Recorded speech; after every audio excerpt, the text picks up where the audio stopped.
The Waco History Podcast is sponsored by Brotherwell Brewery on historic Bridge Street in Waco. Cross the Brazos at Waco, ride hard and I'll make it by dawn. Cross the Brazos at Waco, I'm safe when I reach San Antonio. Well, welcome back to the Waco History Podcast. It is a special episode for me because my mentor is in the room. Everything I am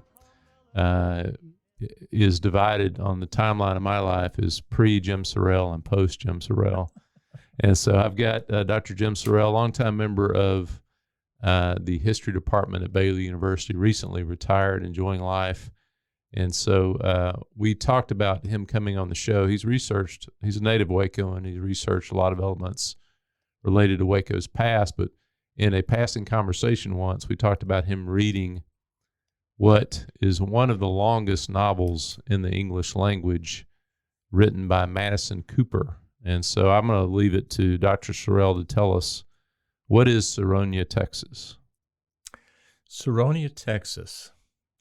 Sironia, Texas is a long novel, reputedly based on the city of Waco, although in the author's note, Madison Cooper rejects that. It is the story of a lot of different people. You need a program, and you really need to be writing this down as you're reading to get everybody's names and knowing what the relationships are. But I think in a nutshell, it's the story I describe it as a coming-of-age story for a young man named Tam Lipscomb. Tam Lipscomb is not from one of the main families, the well-to-do families in town, but he aspires to be that, and he particularly aspires to marry one of the daughters of one of the wealthy families. But it's also a story about community, set in the period roughly from 1900 to 1920. Most of the characters, I think all of the characters who appear were born before 1900, but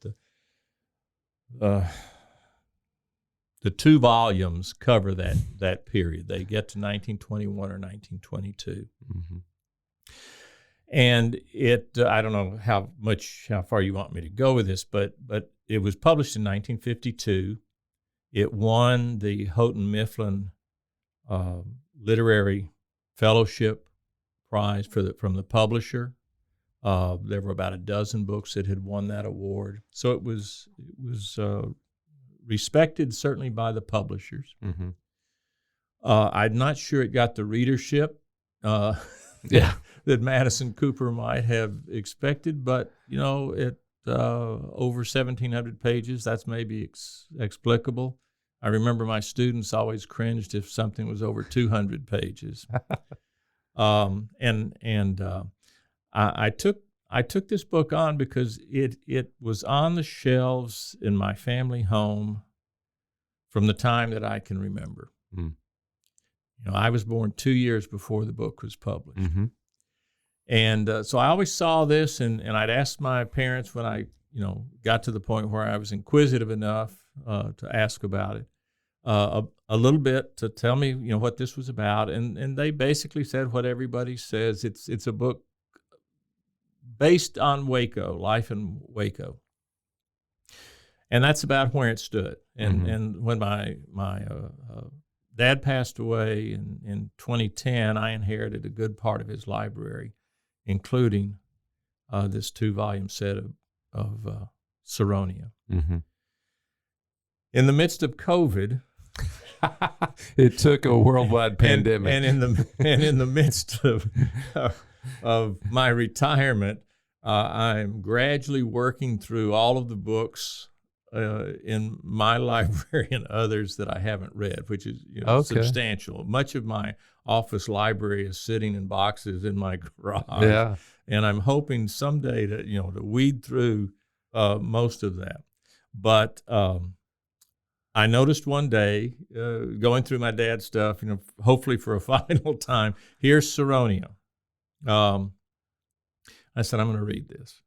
And so I picked it up, and I don't remember when I first mentioned this to you. I think it was probably sometime in January or February that I had started it. Yeah. Well, I finished it about a week and a half ago. Now, I read at night, so that means whether it's interesting or not, I'm going to get 5 pages in, and then the book's going to hit me in the face. And then there were, moments where I would spend 30 minutes, an hour on it. But I read the book.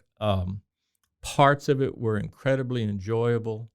I thought, or I think, in retrospect, it could have been narrowed down, edited to about 400 pages, and it would have made a better novel. But Madison Cooper had a story to tell. I can't imagine it's not about people he knew. Yeah. I can't imagine that some of it's not about himself. Yeah. Just based on the little I know. And so. Well, Patricia Bernstein says this in her book that, he didn't live anywhere else. Mm-hmm. So, I mean, what else could it be about? Right. But Waco. And we'll talk about the ties, supposedly the party game in Waco in the 1950s was trying to match up people from Sironia with real live Wacoans. Yeah. It was a popular thing to do. Yeah. Well, we can get into more of the details of that, but it's taking place at a time period. I mean, this is the progressive era in the United States. Yeah, I was hoping as a historian if you'd contextualize that for us a little bit. Yeah. Well, progressivism is a reform era. It was a reform movement, most people would say. There were a lot of changes taking place as the United States transitioned from a rural, primarily agricultural nation to more of an urban industrial nation.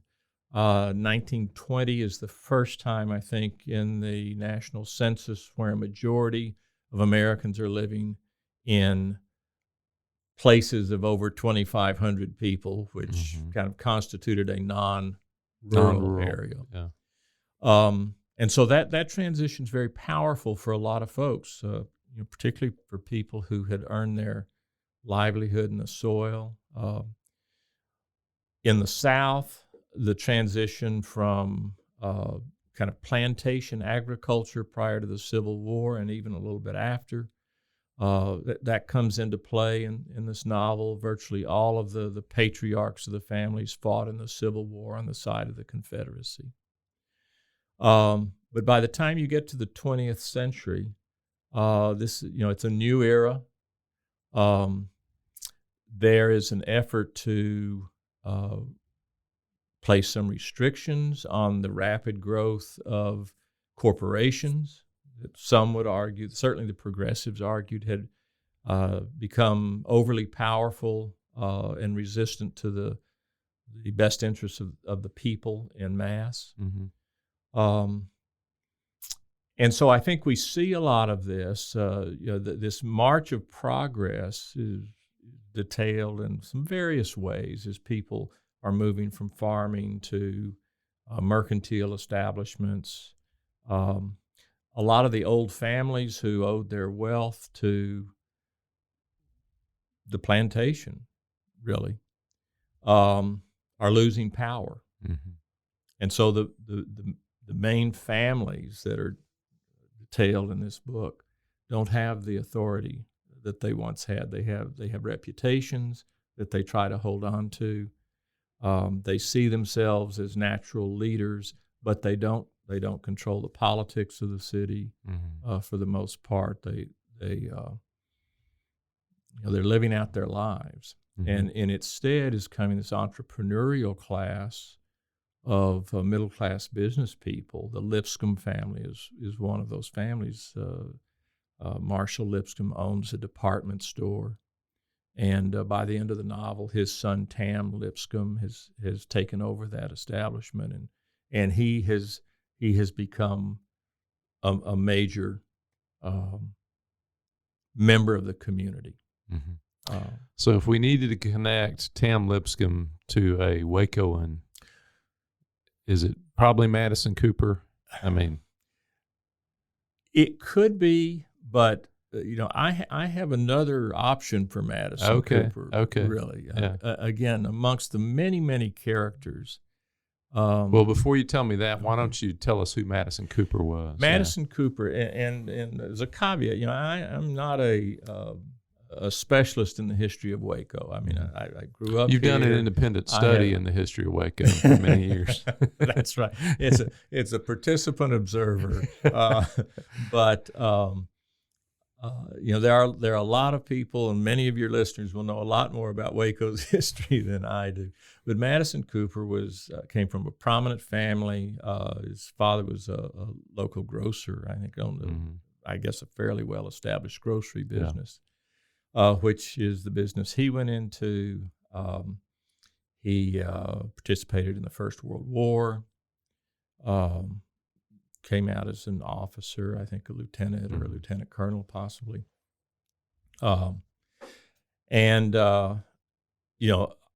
The company thrived for many years. They sold out to another family later on. I can't tell you exactly when.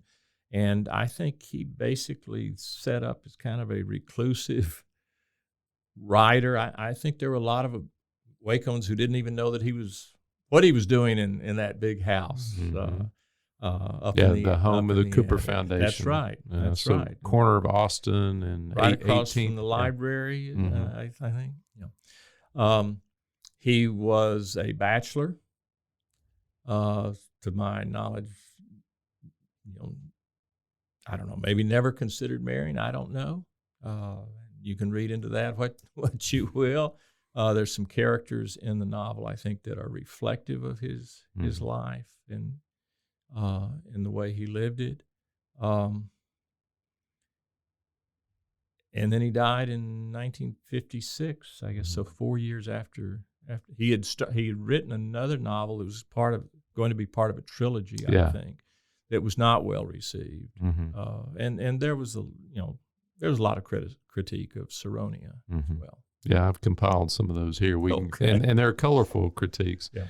But I know you can still go in the Cooper Foundation house and see. I don't know if you've ever seen his studio, his writing studio. Yeah, I've been in that house once, and I think they took us there. They've kept it. They've kept it pretty much as it is. And, of course, we'll say the Cooper Foundation, of course, has been very generous to Waco. He was an incredible philanthropist. Again, I'm not sure people knew what money he had or didn't have until probably his death and the will was written. I don't know that he was giving substantial portions of his estate away before he died. But he didn't make his money off Sironia, probably. No. That would be accurate, unless they sold it by the pound. Well, there's several ways we can kind of approach this. I think you did a good job historically kind of placing it what era it's written within. One of the things that I know you would be sensitive to, because you've taught African-American history, is kind of race relations. Can you talk just a little bit about, I know that's might be one of the challenges for the modern reader in kind of moving through it because of dated kind of language that's used. But can you talk a little bit about, let's think of it as a historical source. What does it kind of show us about race relations in that period?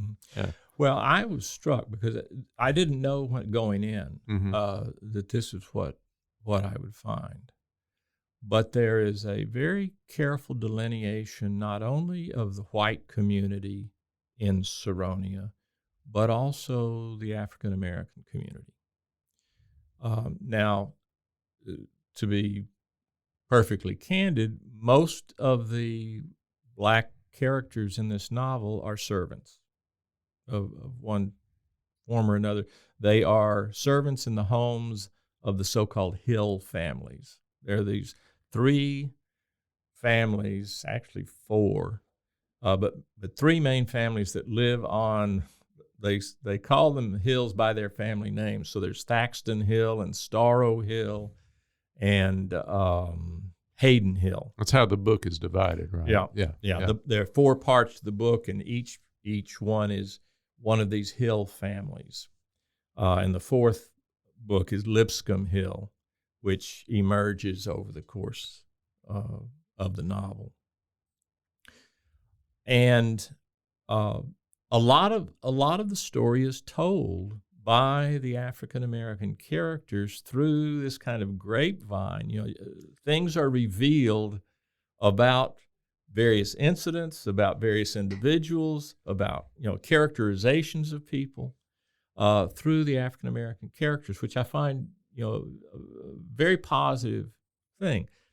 It is written in a stereotypical dialect, not just Southern, but Black Southern dialect that can be off-putting. And of course, widespread usage of negative characterizations of Black people. You know, I mean, it's just all the way through. You know, the nicest phrase used to describe African American characters in this book are colored people. But it goes down in much more prevalently or other options. So you have to work around that. I think you also have to work around the Cooper style. He leaves out articles, and I don't. It's just to save I don't space. know. I don't know how many pages it saved, but you're reading long, and it's something very particular, and maybe it appears in other novels like this, and maybe it was a style others used. I hadn't run across it, so I'm stopping in the middle of sentences quite often to say, all right, did I miss something here? And it is full of dialogue, and it's not always clear who's speaking. So these are kind of technical things that lend themselves to the kind of flavor of the novel, the way it's expressed. There's a tremendous amount of humor in it, kind of catty, sardonic humor. The descriptions of some of the matrons of the large wealthy families or families that had once had wealth are priceless.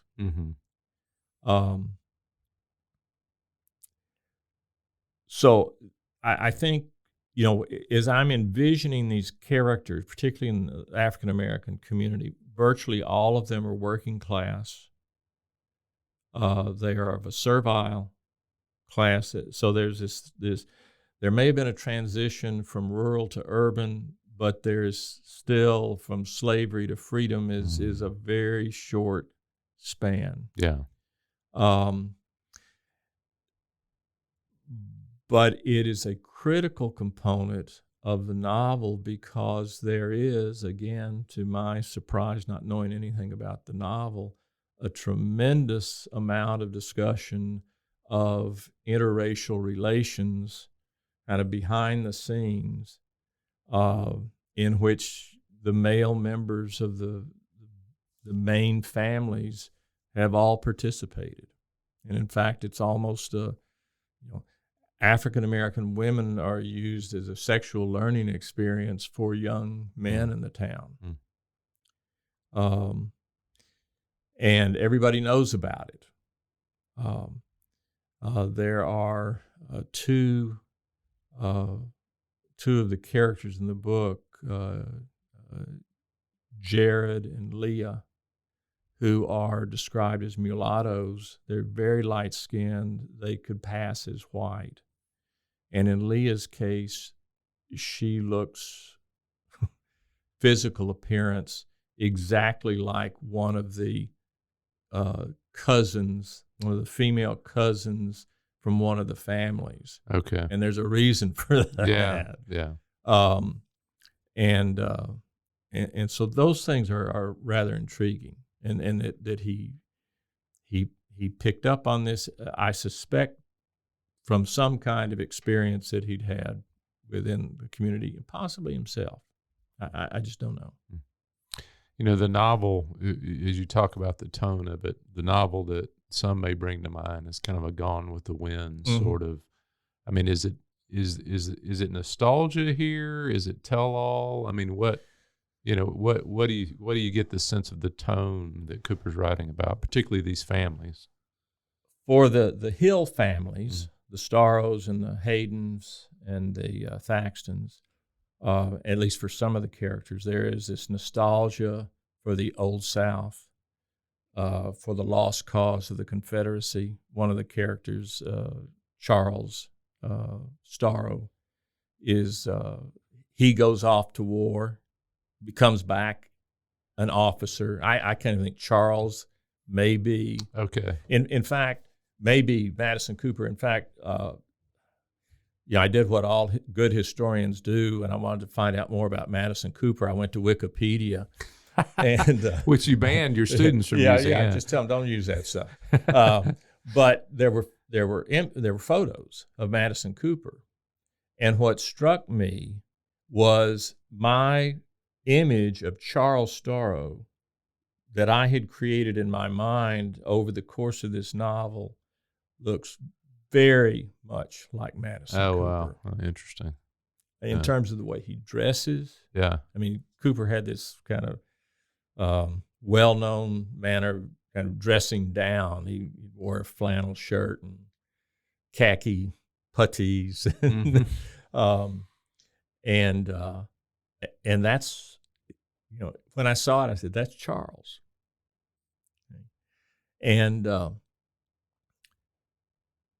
I'll get back to Charles later, but within the Black community, Mammy Henderson is this very large, dark-skinned African-American woman who could just as easily have played Mammy and Gone with the Wind. That stereotype. That's right. That's right.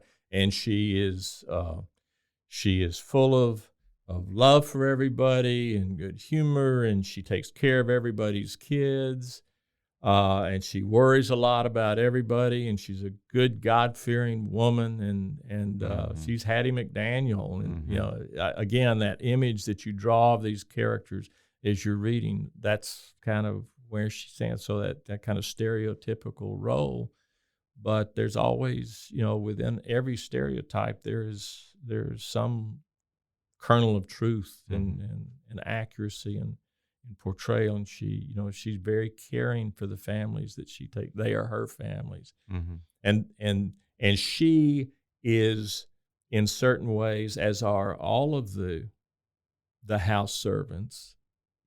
They are still parts of those families. They are the Thaxton's Mammy, or the various first names belong to a particular family, and that's how they're identified very often. But it does sound like Cooper gives them some agency in the work. They are human beings. They're not. I mean, I suppose you could say they're caricatures, but it runs the gamut of characterizations. Jared is college educated.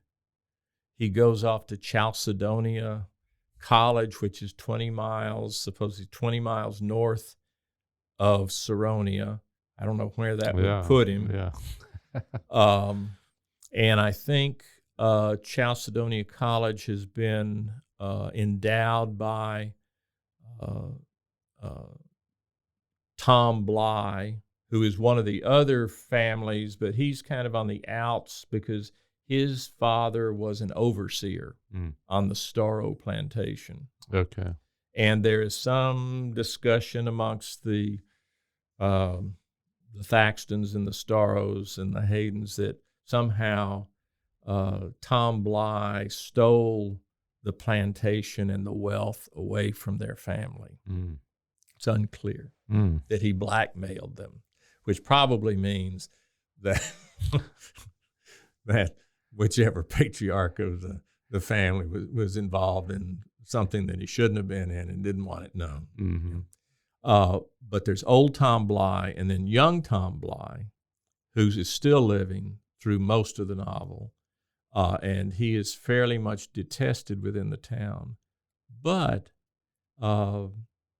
he is very forward thinking in many ways. Okay. He's more egalitarian, but he's a tough nut to crack, and he creates all kinds of concern for the Hill families. I see. And he lives on the big it's not a plantation, a big mansion across the river, Sironia, and spends most of his time apparently having one affair after another with various women. Yeah, I read one of the reviews I've read, and it was, as you said, it was widely reviewed. Sironia was, when it, no less than, I read one in Time magazine and one in the New York Times. One of the themes that comes out is promiscuity. There's a lot of promiscuity in the book. Yeah. There is much nakedness. There is much. It's not pornographic. It's not erotic, but it, he doesn't pull a lot of punches either. Yeah. One review said one criticism they had is kind of the casualty with which, say, sexual violence is described would be the same as describing other kind of more commonplace events in Sironia. Yeah. It's filled. Well, I mean, we know from the character. I mean, it's filled with rape at worst, I guess. The use of one's power over other groups for sexual favors.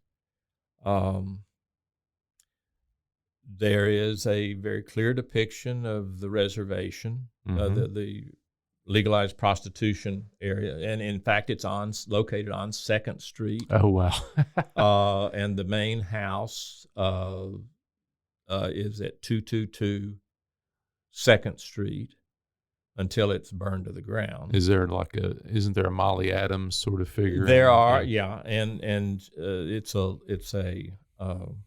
native Sironian who has run away from a working class family.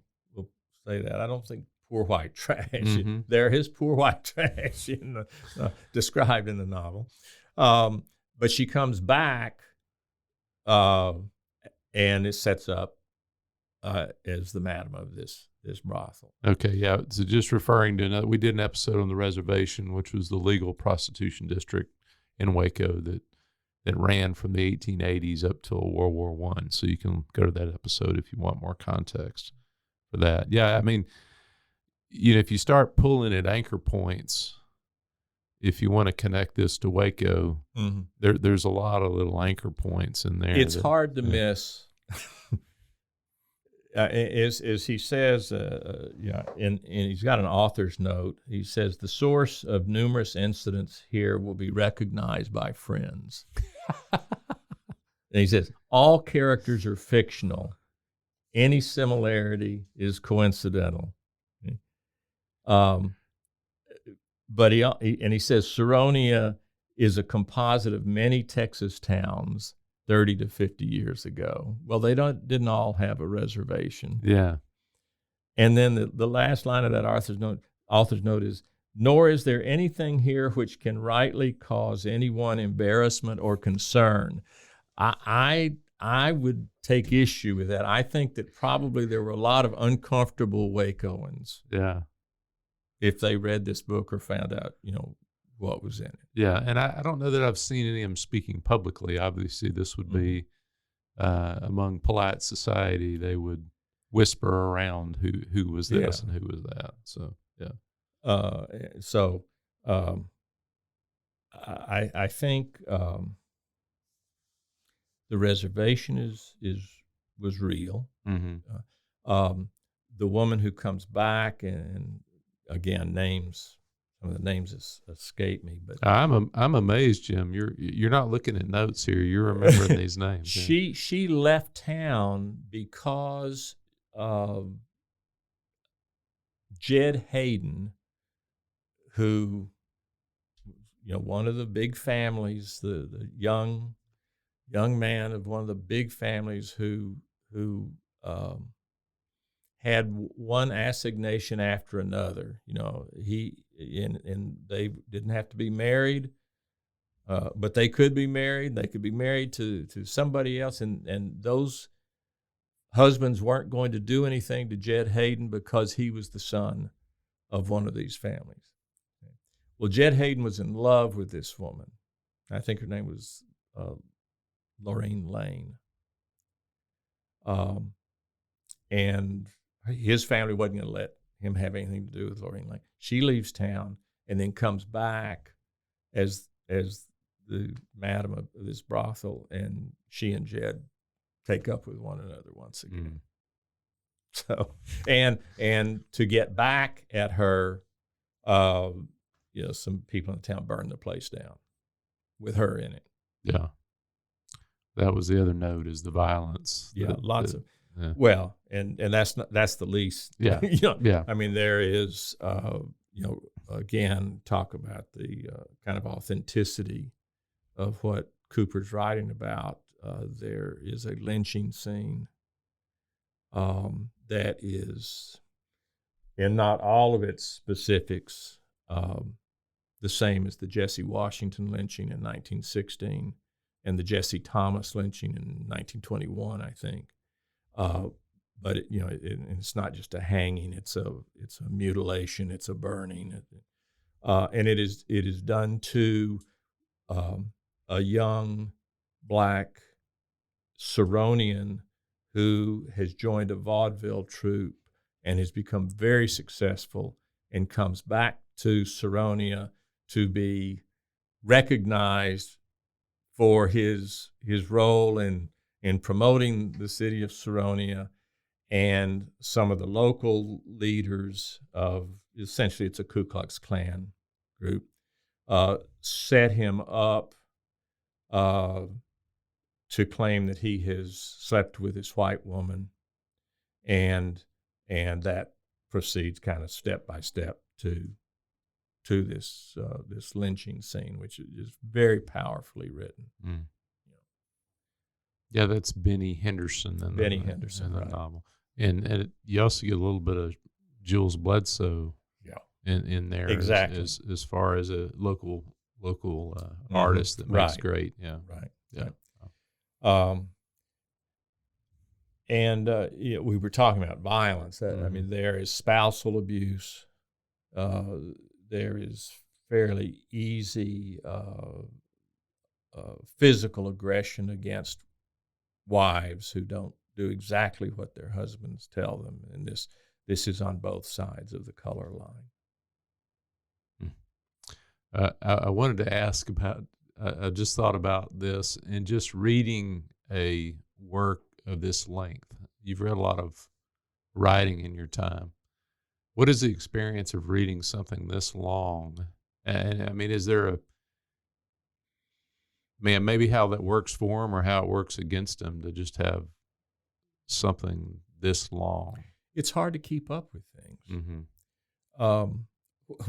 What is wonderful about the book is that in the inside front cover, there's a map of Sironia, which, with some imagination, you could say, all right, that's Waco. Mm-hmm. I mean, it's not exactly right. And what's interesting is the neighborhoods where virtually all of the African Americans live is on the same side of the river, in close into town, as the white families. So there's no discernible East Waco or West Waco. Mm-hmm. But I think that the map is helpful. Mm-hmm. It shows you where the three major families live. It shows you that the Lipscombs' first home was right adjacent to the black neighborhood And so this is before Marshall Lipscomb, the father, is really turned his department store into a going concern. And there are there are the sections on the other side of the river where you have probably, I would say, Eastern European immigrants. I forget the name, but it's almost, I think it's probably Polish or Czech. They're poor white trash, and if some of the young men of Sironia need to have the birds and the bees played out for them, they go across the river to one or two of these young women. I see. Or they go to one of the black servants.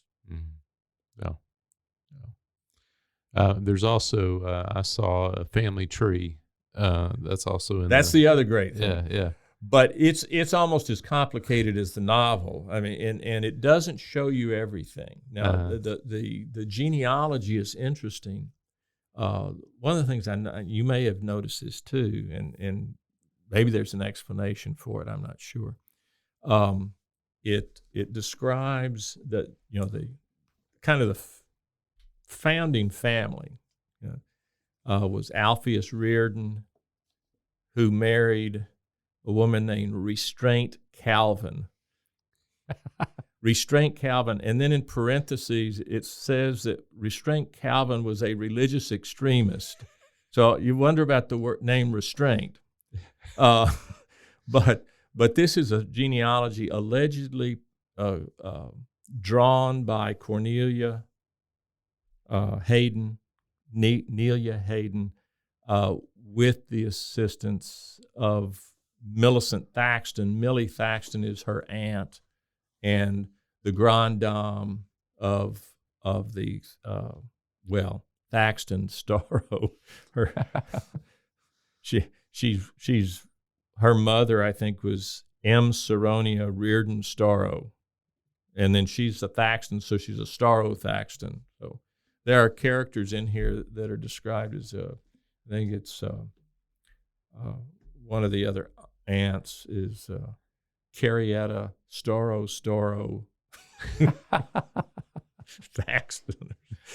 Yeah. He probably ran out of ideas. So in reading, to get to your point, in reading, I would have to reread the book to, or take very careful notes and just jot down every name and something about them. There are, I don't know if there are 100 characters in it. There may be more. And almost all of them play some vital role in all of this. So in reading it, you get to the end and every time you see a new name, you say, okay, well, let me remember who that was, and where did that show up, and do I want to go back 75 pages to figure this out? And my general answer was no, I don't. We're glad we got here, but we don't want to go back. That's right. No. Well, I know why you started reading it. Why did you continue reading it? Hard-headedness. Because I've met a lot of people that have said I really want to read Sironia, but I've met very few that have. Well, I hate not to finish things when I start reading. I said, this was almost a mission for me. I'm going to start it, and by golly, once you get into a certain number of pages, you say, well, I got to keep going. And I'm glad I did, because the second volume is much better. I mean, there's all sorts of surprising things, and while you're working through this, you're saying, all right, is this character maybe responsible for something over here? And so you've kind of got, it's like a detective novel. And I had some things all figured out that I was wrong about at the end in terms of who kills whom and who is responsible for this or who wasn't responsible for it. But The other thing I'll tell you about Charles. Yeah, I was going to ask about Charles. In why I'm, Yeah. you know, and I don't know this for a fact. And I don't want to cast aspersions, or make, any false or misleading statements purposely. So if one of the Coopers is listening, if the Coopers or the family of the woman I'm going to mention, I don't know. But there was a longtime Cooper family servant by the name of Bertha Lee Walton. And Bertha Lee Walton, who's African American, lived in the home with Madison Cooper, I think for most of his adulthood, was living there in the house, took care of him up until the day he died. She had received instructions, explicit instructions from Madison Cooper to destroy every piece of notes, evidence. The book's already published, but all of his notes, to destroy them at the time of his death, which she did. To destroy all of the other writings that he had around him up in that attic, which she did. And she received a fairly significant bequest from the estate to keep her going till her death. Mm. Bertha Lee Walton. In the novel, Charles has the same, I'm not going to say the same relationship, but there is this young, very light skinned, can pass for white servant named Leah, Leah. Okay. I don't know. It's close. Charles ends up getting elected to office. He becomes a congressman. He goes to Washington. Leah goes with him. They before he's elected, they are living in one of the big houses on a hill, just the two of them. And Cooper, as he describes their relationship, it is a relationship in which they are sleeping together.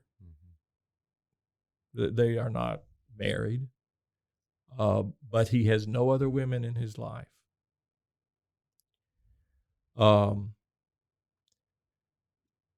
There's another interesting character,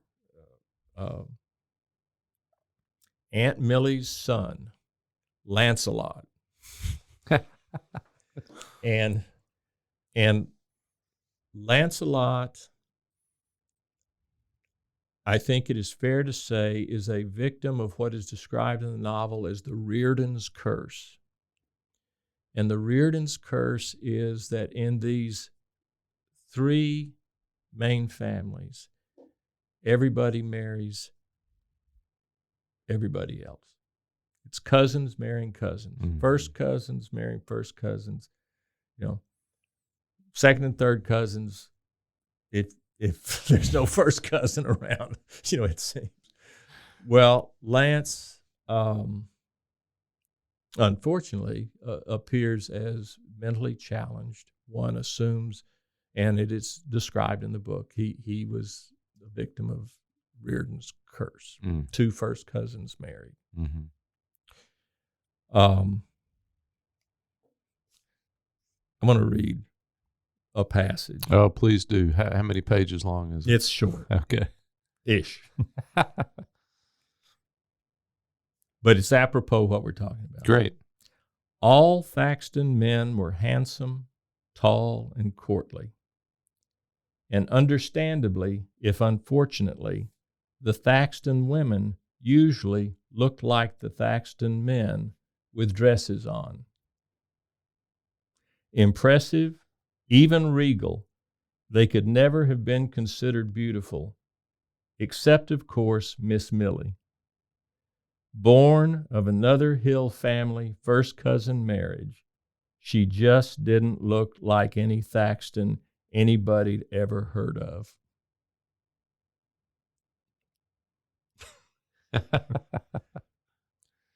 Now, I think that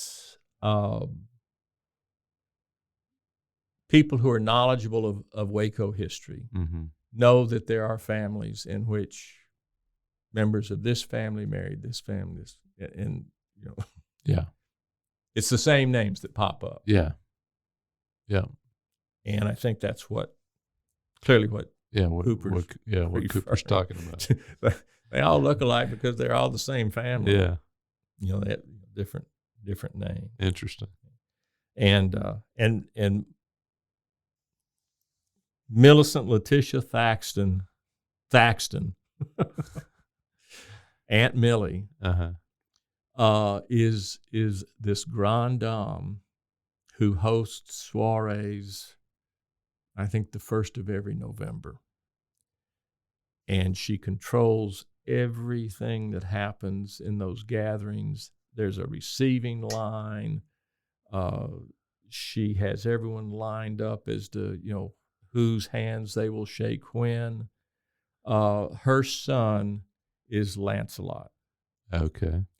And she is convinced that she needs to make sure that Lancelot is protected from all of these women who want to marry him.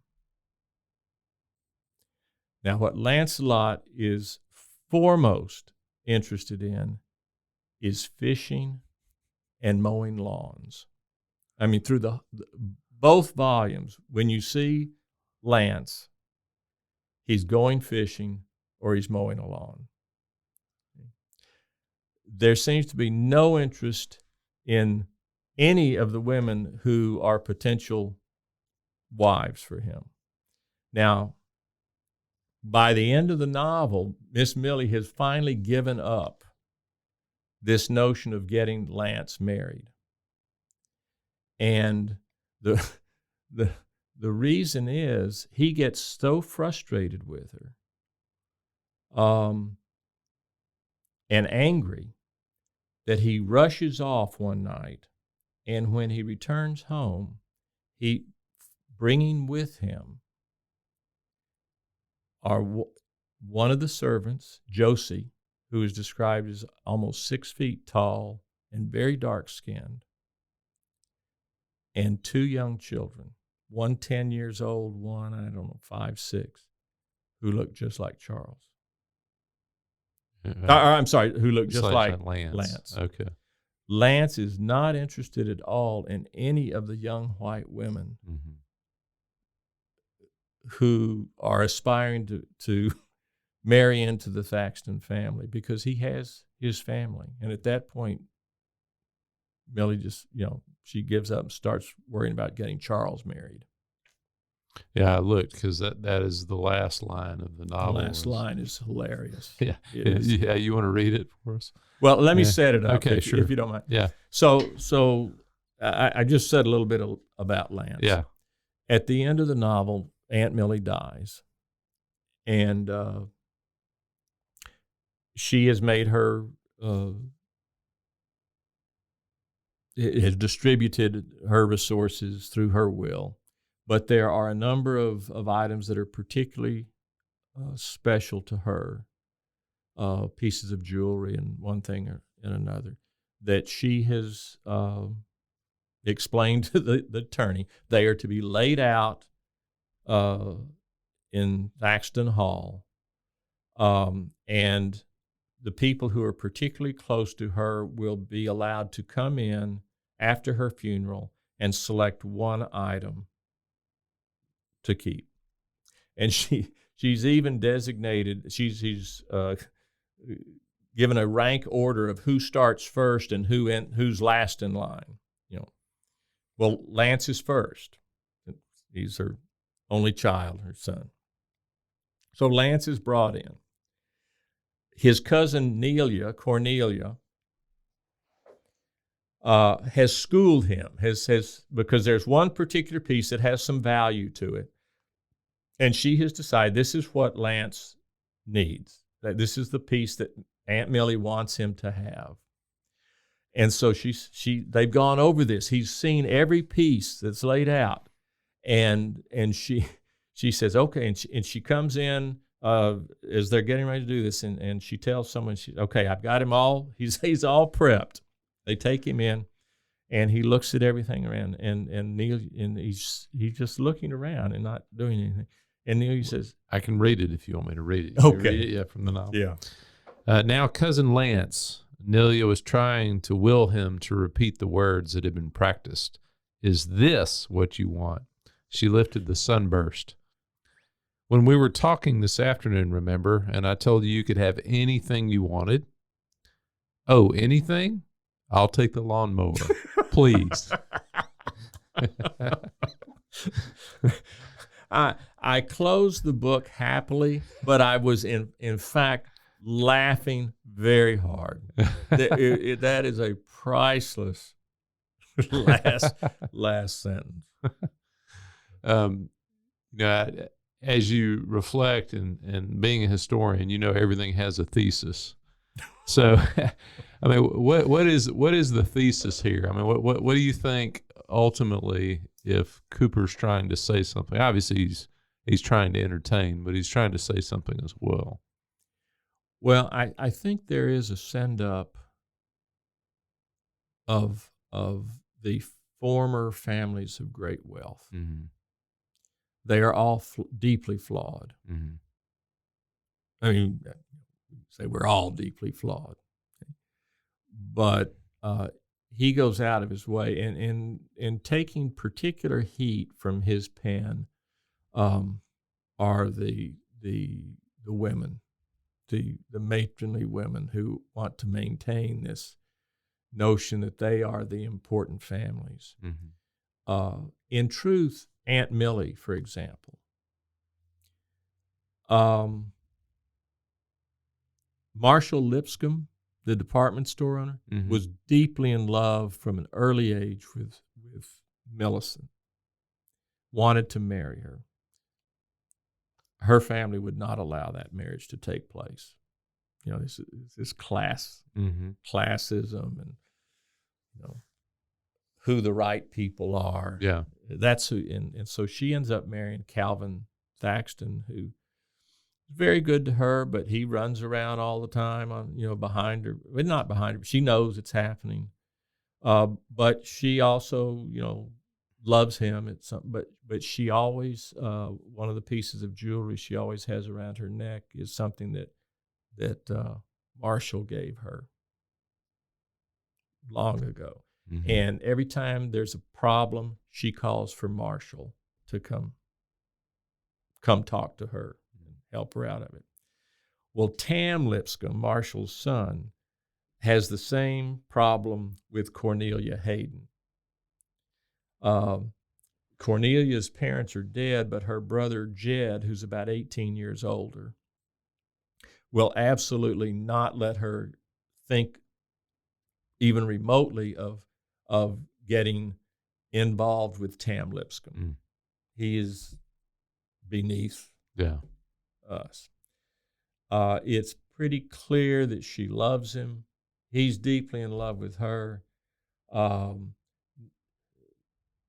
the middle of the second volume, Aunt Millie puts into place this ruse that Charles is going to marry somebody in particular, and then they turn it around, and it ends up with Tam marrying Bessie Hicks, one of the other cousins, and because Charles doesn't want to marry anybody. He's busy writing his Lost Cause Confederate history, and so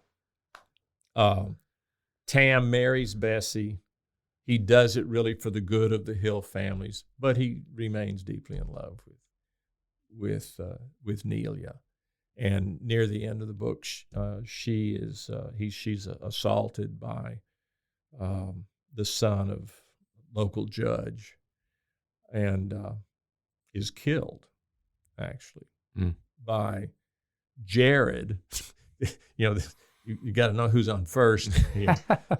Jared, the very light-skinned black boy who was a boyhood friend and continues to be a friend with Tam Lipscomb, Of course, the stereotype, at the age of 12, 13, the black and white kids get separated. They don't play with anybody anymore. Mm-hmm. This is true with the girls as well as the boys. Mm-hmm. Jared, after Benny Henderson is lynched, he has come back to Sironia. He is dedicated to Sironia.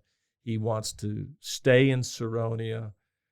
That sets him off, and he starts assaulting women. He starts attacking people. Unbeknownst, he's got a mask on when he does it. But he ends up saving Nelia's life at the hands of Splice Rogan by hitting him over the head with a piece of concrete. Oh, my gosh. And kills him. Mm.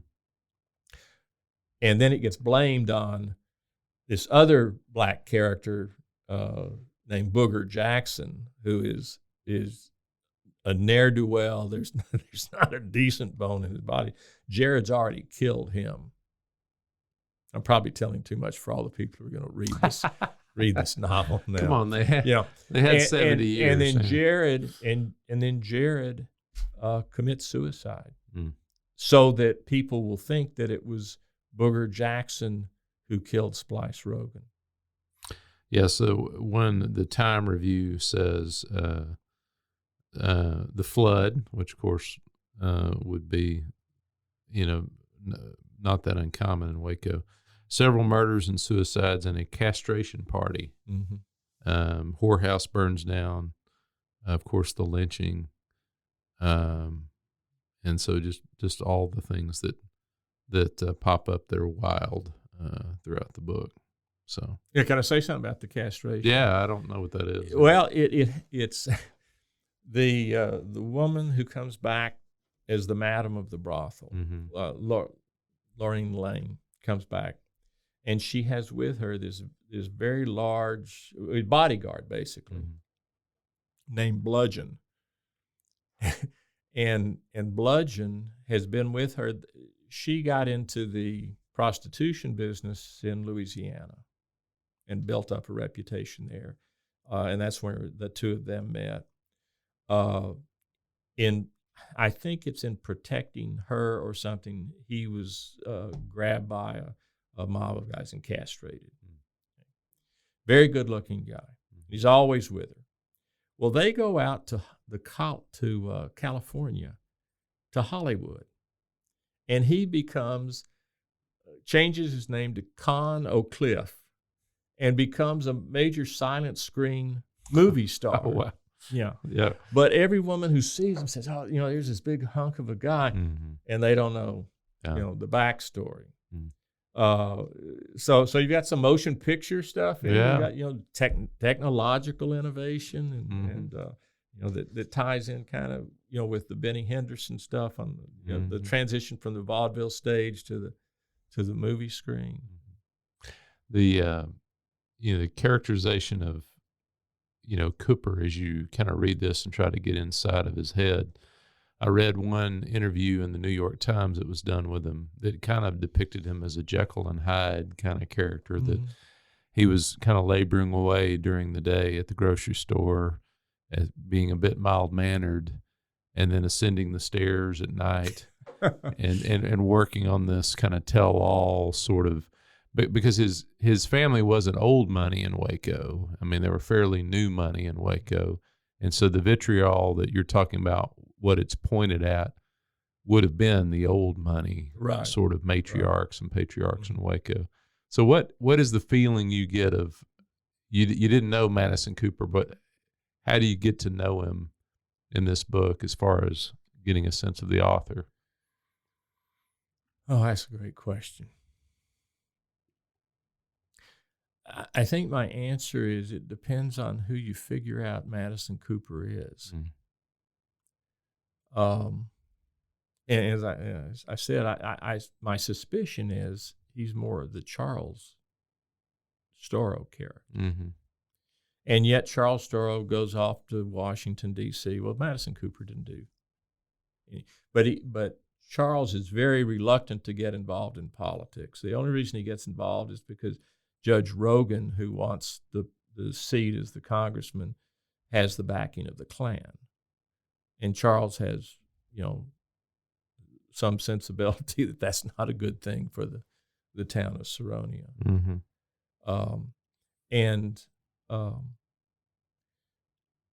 Charles, through a good part, certainly the first volume, is kind of nondescript.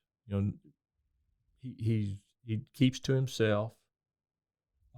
He's not interested in a lot of the things that the other people are doing. And then he becomes more active, civically involved, and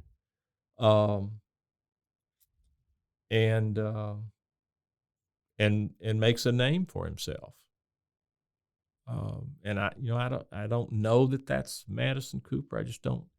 I don't know enough about him.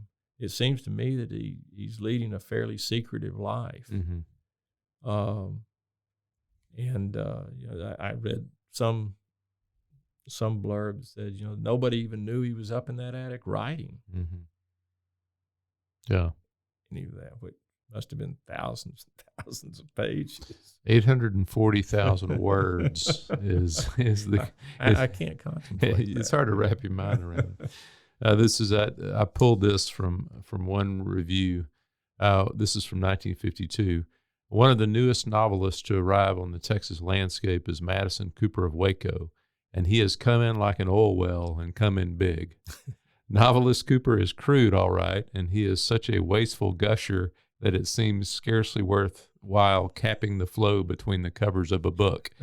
But he spews out so much of the rich stuff that he's very likely to flood the U.S. book market in the weeks before Christmas, if he doesn't scare most of the customers on the high ground. But you get in the reviews you read of it, you get this a bit of bafflement. Just, it seems a little obsessive. To write, a work of this length, especially if there's not a model he's using.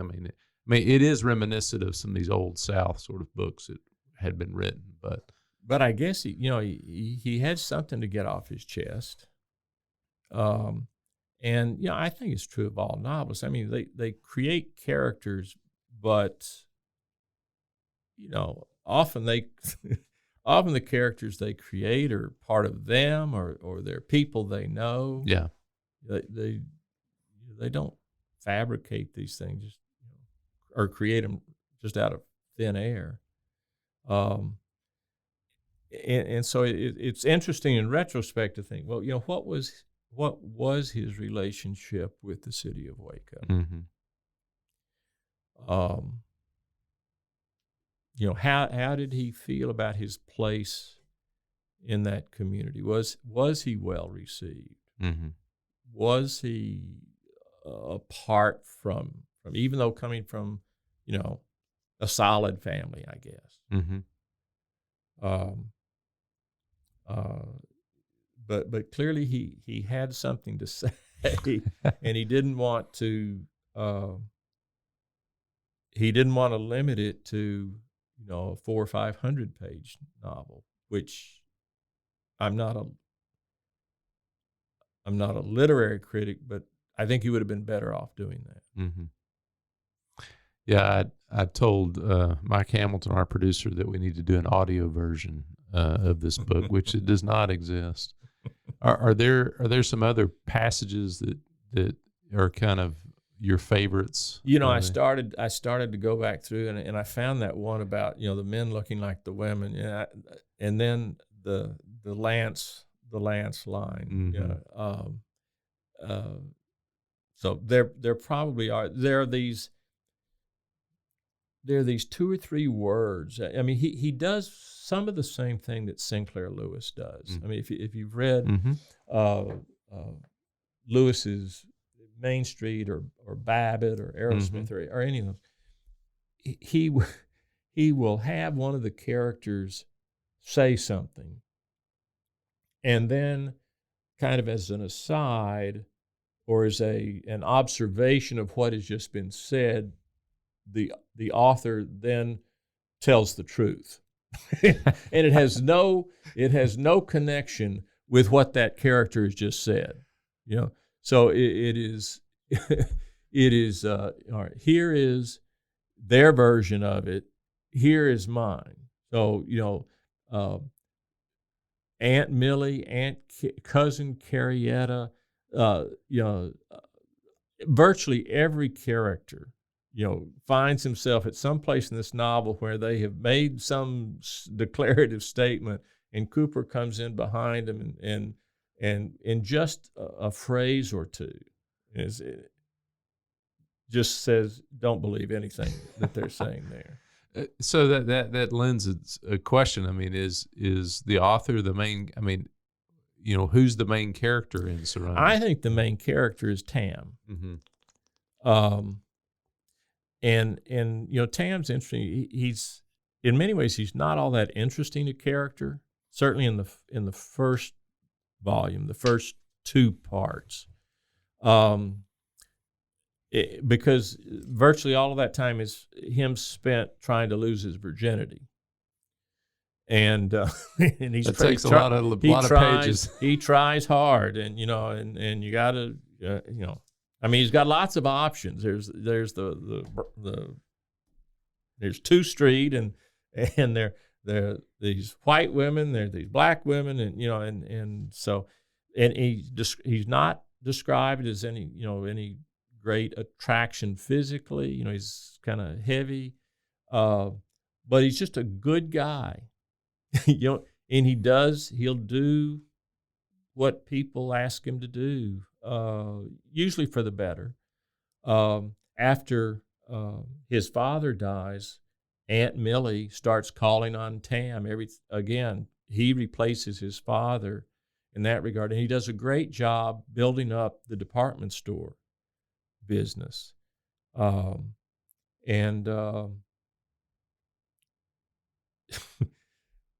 What we didn't talk about, by the end of the novel, there is a 4th hill in Waco. It's called Lipscomb Hill. And Lipscomb Hill has been created, as I recall, out of the silt that's been dredged out of the river. And so it's not a real hill. Yeah. It's not, but it's symbolic and literal. It's this hill, yeah, because the Lipscombs are doing very well. All the other families have kind of died out, or they just kind of, drifted away, and he's still standing. Mm-hmm. And that's why a lot of people have connected Tam, despite your thesis and evidence. Mm-hmm. They've connected Mm-hmm. Tam to the character of Madison Cooper. And it may be, I mean, the Cooper house is kind of on a hill. Yeah. Isn't it? Yeah. Yeah. It's a little farther away from the river than, all these places are fairly close in. If you look at the map, the symbolism of the new hill, is he that subtle in kind of his use of literary devices as far as metaphor and things like that? I don't know. Yeah. I think it's. I want to believe that, the Lipscombs have come, and they're kind of in charge now. Mm-hmm. Yeah. There's nobody else really to carry the community. Yeah. Yeah. And I don't know if I doubt that Cooper saw himself in that way. Yeah, I don't know. That would be an interesting thing. A lot of the reluctance that Charles Storrow shows, mm-hmm. Particularly when they're trying to get him to run for office against Judge Rogan,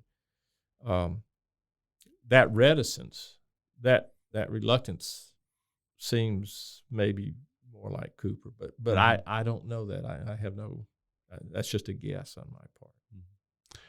Well, I'm going to force you to draw some conclusions here. Because there's a audience out there that's trying to decide if they want to take the deep dive or not. So ultimately, you got to give a thumbs up or a thumbs down to Sironia, Texas as a read. Wow. What are you going to do, Jim? Well, you got to commit yourself. And again, I don't generally. I would not say you ought to take 7 or 8 months to read a novel. It would be nice if and maybe they exist. Maybe someone in the English department at Baylor would take on this as a dissertation subject and try to track it down. And I think there probably been some efforts to try to figure out who's who and all these. But we've moved by 2022. We've moved along. That's 100 years away from where this novel ends. Yeah. So getting at the characters or getting at people who knew these characters is a little more difficult. Yeah, I think it was destroyed in those notes. There fading are memories. Yeah, there are certainly episodes in the book that bear more than a striking resemblance to things that happened in the city's past. There may be an easier way to get it. But if you've got, and I'm a slow reader, so if you've got 3 or 4 months on your hand, give it a try. Give it a shot. You could always stop after the first volume, but the best stuff's in the second. So, well, we've all benefited today from you soldiering your way through it. So thank you, Dr. SoRelle, for coming and share with us about Sironia. At the very least, I can say, I soldiered on. I made it through, and I can't always say that about things I've done in my life. Yeah, why do people climb the mountain? It's there. It's there.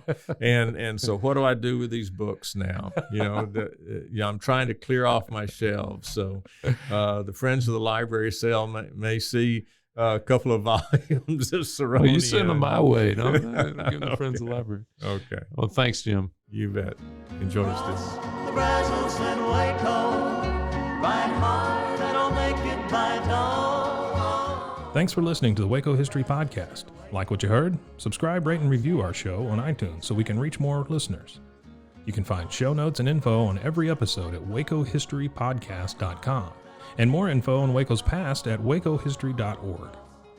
Our theme music, used with permission, is Cross the Brazos at Waco, performed by the late Billy Walker. For more info on Billy's music, go to billywalker.com. Thanks for listening. We'll see you next time.